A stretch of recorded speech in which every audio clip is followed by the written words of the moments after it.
Këto pamje janë një medalje simbolike krenarie për Eduard Salikon dhe Ermal Çekën, dy efektivët e policisë së shtetit që arrestuan 61 vjeçarin Bardyl Fusha me automatik Kalashnikov në dorë, që sapo kishte grabitur një dek të Fibank në kryeqytet. Eduard Saliko rrëfeu ekskluzivisht për Ora News se si u gjendon në derë të bankës, ballë për ballë me grabitësin me automatik gati për qitje në një dorë dhe çantën ku kishte paratë e grabitura dhe 10 fishek.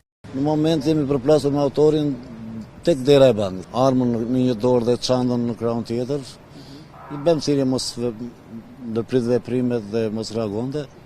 Autori, 61 vjeçar, ju bind urdhrit ndal policia dhe nuk kundërshtoi, në kushtet kur çdo reagim mund të sillte pasoja, pasi automatikun që mbante në dorë e kishte gati për qitje. Fatmirësisht ai nuk reagoi dhe arma më pas se u bën ato ekspertizë ka qenë e mbushur me fishek në gojë. Policia Eduard Saliko rrufen edhe detajet e dinamikës së grabitjes, që shënoi dhe një dështim të sistemit të sigurisë së Fibank. Sa ka hyrë këtë dera, ka zbrazur kallashin dhe atje duke i shenja dhe ka qenë një gëzhoj. Dhe pastaj ka shku ke arka. Me 15 vite në shërbim me uniformën që jep mesazhin e mbrojtjes dhe sigurisë, nuk i fsheh emocionet e situatës me të cilën u përball bashkë me kolegun, duke theksuar faktin që gjithçka përfundoi pa pasoja për jetën e njerëzve. Na emocionet bëshe krenar dhe duke bërë dhe një punë rezultative pa pasoja, pa...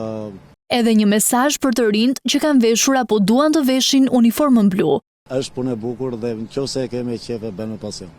Bardyl Fusha u vu zyrtarisht në arrest, ndërsa policia e Tiranës njoftoi këtë të premte se ai kishte arritur të grabisë 800.000 lekë në degën e Fibank. Në dëshminë e parë, 61 vjeçari me origjinë nga Gramshi, që rezultoi të jetë i përfshirë me sipërmarrje në sektorin e ndërtimit, ka thënë se ka 70 milion lekë të vjetra borxhe ndaj punëtorëve, ndaj tentoi të grabiste edhe bankën. Armën ka treguar se e kishte nga viti 1997.